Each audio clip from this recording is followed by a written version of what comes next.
Hi, this is Tim Olson from John L. Scott. I'm here to give you an update on the housing market for November 2020.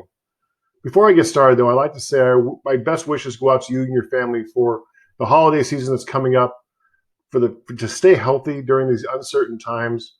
I hope economically everything is going well, and I just really none of this really makes much of a difference if any of those things are out of whack. So please take care of yourself, please stay safe, and we'll get through this together. I promise. So I'm going to cover three things today on our inventory, on our update for the housing market. We're going to talk about the economy, we're going to talk about housing market inventory, and we're going to talk about interest rates. So on the economy, back in April, as you may have remembered, I gave a report that showed the GDP was going to take a massive hit. This is the government trying to shut things down in order to control the spread of the virus. And it did. It took a massive hit. But at the same time, it's also taken a very nice rebound. It's almost like a check mark. Take a look at this. Look at this slide here. As you can see, and you may have read, the economy, with all the stimulus supplied and the safe openings of happening, came roaring back as we expected. Now the question is, where do we go from here? With Moderna and Pfizer coming up with promising results on their COVID-19 vaccines, many are hoping for a more normalized economy. Well, that's very interesting is that since the pandemic has begun, we have also seen the average FICO score actually going up. So in an effort to help people get through this tough time in the economy, the government handed out stimulus checks. What we're seeing here on this slide is that as a result of these stimulus checks, the average American is using this government stimulus money to pay down debt, put in savings. Unfortunately, this has never been really discussed in the news, but it's true. Charts don't lie. Take a look at this unemployment slide. The weekly unemployment claims in our country have, here in this chart from the Bureau of Labor and Statistics, shows that while unemployment was horrendous, it's actually improved dramatically. I do expect it to get a little bit worse before it gets better if other states like Washington impose additional restrictions like Governor Inslee announced over the weekend, but this is my biggest fear. My biggest fear is that the employment rate lingers too long, that we get too many people out of work for too long, and we find out efficiencies to work without them. This has a fear for me for the rental market and for the investors that are in the rental market, that own apartment buildings and homes. They need jobs. People need jobs in order to pay their rent. This is a pretty well obvious factor, but we need to get these people employed again. The government cannot continue continuously bailing us out all the way along. This brings me up to the housing market inventory. This is something I've been standing on my soapbox for quite a while now. We need more homes in the market to satisfy the demand. With artificially low interest rates, which we'll get to in a moment, we've got very aggressive buyers going after very few homes. Here's some examples of what we're looking for on a national level. As you can see, the amount of homes for sale compared to years past is down significantly. Here's another chart showing the exact same thing.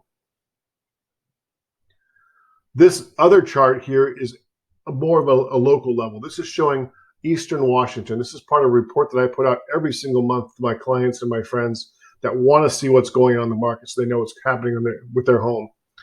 You can see in this snippet that there's a large decline in inventory.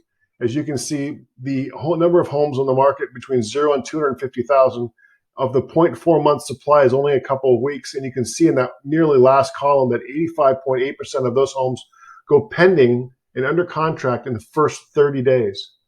Between 250,000 and 350,000, you'll see that 84.5 go pending in the first 3 days. You can see how this has affected almost 80%, all the way up to $750,000 in our market, which is 90% of the market in Eastern Washington. These numbers are staggering. We're in a frenzy, an extreme frenzy market right now.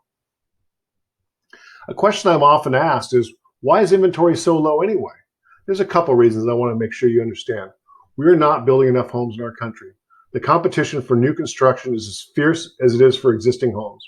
We have a shortage of subcontractors, the skilled labor it takes to build these homes. We don't have enough of them out there to be able to keep up with the demand. Also, locally, we have a great way of life here. With more people being able to work from home as a result of COVID, people are making lifestyle changes, and they're moving to Eastern Washington from other larger, more expensive, really, West Coast cities and center of the country cities. So we're seeing more and more people that want to move here because our way of life, our cost of living, and we're seeing a lot of demand from out of state for Eastern Washington right now. There's also another reason. People are not willing to sell. Here's a report and chart done by Zillow that shows, mixed in with this is a reluctance of people wanting to list their homes for sale. 31% understandably have financial insecurity. 34% say that life is too uncertain right now. And 25% simply have concerns over COVID-19 and their health. These are very good points. The question is, what happens after we get the vaccines in place, the economy recovers? Will we see a lot more supply of housing coming to the market? I'm hoping so. The third point that I want to go through today with you is interest rates. I'm always banging the drum on interest rates. This is a topic I'm always discussing. The rates in our country right now are artificially low. The U.S. Federal Reserve has to lower rates in order to spur economic activity. These rates are artificially low, and it's time for you to take advantage of them. My wife and I just got done refinancing our house. We built a home here in Liberty Lake 6 years ago. We just refinanced and we're saving a ton of money per month. It's worth looking into. Even if you bought a home in the last 3 years, you still might be able to save money, maybe drop some PMI if you've got enough equity in your home, and do something to take advantage of this market. As you can see on these two following charts, interest rates are historically at all-time lows. Now understand, interest rates bounce around a little bit. They change on a daily basis, but they are incredibly low right now, and you need to take advantage of it if you can. This is a phenomenon that will not last forever. Thank you very much for listening to my report today. If there's anything you have questions about that I've covered, that you'd like to challenge me on, which I always love, or that I did not cover that you wish I would, please let me know. Also, if this is going to benefit somebody that you know, that you care about and you love, please take the time to forward it to them or give me their contact information. I'd be happy to forward it also. I get so excited to be able to help people on a daily basis figuring out what the future looks like. I'm also honored to be on that journey with you. So if there's something I can help with, let me know. Let's chat. Thank you very much. Talk to you soon.